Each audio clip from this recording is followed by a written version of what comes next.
मर्यादा पुरुषोत्तम श्री रामचंद्र जी महाराज के पश्चात परम बलशाली वीर शिरोमणि हनुमान जी का नाम स्मरण किया जाता है। हनुमान जी का इतिहास अगर कहीं आपको मिलेगा वो है वाल्मीकि रामायण। परंतु महाभारत युद्ध के पश्चात हमारा सनातन वैदिक धर्म लुप्त होता चला गया। पंडित पुजारी बाबाओं ने इसका फायदा उठाकर खाना कमाना शुरू कर दिया। झूठी कहानी बनाकर लोगों को ठगना शुरू कर दिया, जैसे कि उस पे 5 नारियल चढ़ाओ, शनि को तेल चढ़ाओ, फलाने मंदिर तक लेते हुए जाओ। कुल मिलाकर बात ये है कि जैसे छोटे बच्चों को कार्टून दिखाकर बहलाया फुसलाया जाता है, ऐसे ही धर्म के नाम पर महापुरुषों को कार्टून का कैरेक्टर बना दिया। देखिए, दुख की बात ये है कि अपने ही लोगों ने अपने धर्म को बर्बाद करने का प्रयास किया, और प्रयास ही क्या पूरा बर्बाद ही कर दिया, जिसका नमूना हमारे सामने पेश है। परम बलशाली वीर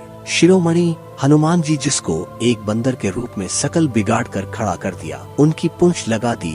धूर्त, कायर और वीर्यहीन लोगों ने बाल ब्रह्मचरी को सिंदूर लगाकर खड़ा कर दिया। हनुमान जी की कथा सुनकर हमारे मन में अनेक प्रश्न भी उठते हैं, जैसे क्या हनुमान जी वास्तव में बंदर थे? क्या वास्तव में उनके पूंछ लगी हुई थी? इन्हीं सब का जवाब वाल्मीकि रामायण में है। सबसे प्रथम वानर शब्द पर विचार करते हैं। सामान्य रूप से हम वानर शब्द से यह अभिप्राय कर लेते हैं कि वानर का अर्थ होता है बंदर, परंतु अगर इस शब्द का विश्लेषण करें तो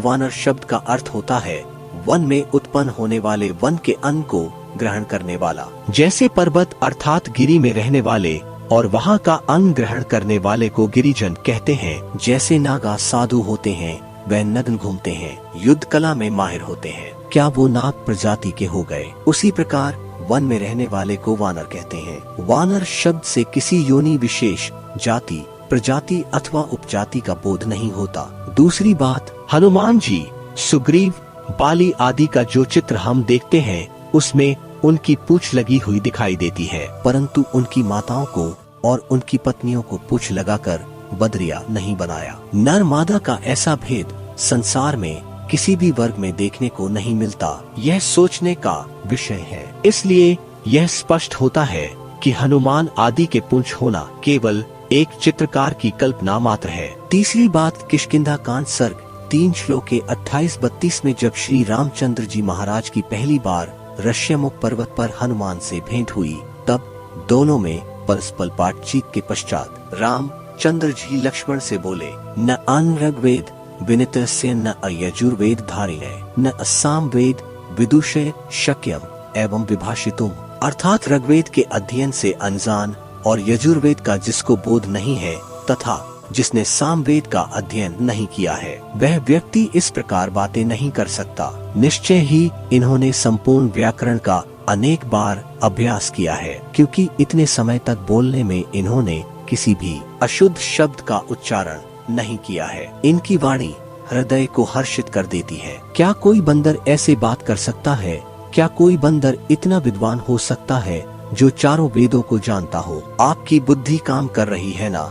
जरा विचार करो। चौथी बात, सुंदरकांड सर्ग 30 श्लोक के 18 और 20 में जब हनुमान अशोक वाटिका में राक्षसियों के बीच में बैठी हुई सीता को अपना परिचय देने से पहले हनुमान जी सोचते हैं, यदि जाति ब्राह्मण क्षत्रिय वैश्य के समान संस्कृत भाषा का प्रयोग करूंगा तो सीता मुझे रावण समझकर भय से संत्रस्त हो जाएगी। मेरे इस वनवासी रूप को देखकर तथा नागरिक संस्कृत को सुनकर पहले ही राक्षसों से डरी हुई यह सीता और भयभीत हो जाएगी। मुझको कामरूपी रावण समझकर भयातुर विशालाक्षी सीता कोलाहल आरंभ कर देगी। इसलिए मैं सामान्य नागरिक के समान परिमार्जित भाषा का प्रयोग करूंगा। इस प्रमाणों से यह सिद्ध होता है कि हनुमान जी चारों वेद, व्याकरण और संस्कृत सहित अनेक भाषाओं के ज्ञाता भी थे। क्या कोई बंदर इतना विद्वान हो सकता है? पांचवी और आखिरी बात, हनुमान जी के अतिरिक्त अन्य वानर जैसे कि बाली पुत्र अंगद का भी वर्णन वाल्मीकि रामायण में संसार के श्रेष्ठ महापुरुष के रूप में किष्किंधा कांड 54 श्लोक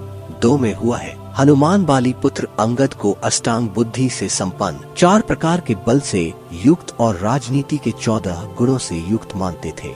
बुद्धि के यह 8 अंग है सुनने की इच्छा, सुनना, सुनकर धारण करना, ऊहापोह करना, अर्थ या तात्पर्य को ठीक ठीक समझना। विज्ञान व तत्व ज्ञान। 4 प्रकार के बल है, साम, दाम, दंड और भेद। राजनीति के 14 गुण है। देश काल का ज्ञान, दृढ़ता, कष्ट सहिष्णुता, सर्व विज्ञानता, दक्षता, उत्साह, मंत्र गुप्ती, एक वाक्यता, शुरता, भक्ति ज्ञान, कृतज्ञता, शरणागत वत्सलता, अधर्म के प्रति क्रोध और गंभीरता। भला इतने गुणों से सुशोभित अंगद बंदर कहाँ से हो सकते हैं? अगर आपको लगता है कि हमें इस विषय पर कदम उठाना चाहिए तो आप इस वीडियो को ज्यादा से ज्यादा शेयर करें, जिससे लोगों को सनातन वैदिक धर्म की ठीक ठीक जानकारी मिले। मैं प्रथम आर्य, नाम ही पहचान है। आपने वीडियो देखी, आपका आभार। चैनल पर और भी वीडियोस हैं, आप चेक कर सकते हैं। धन्यवाद।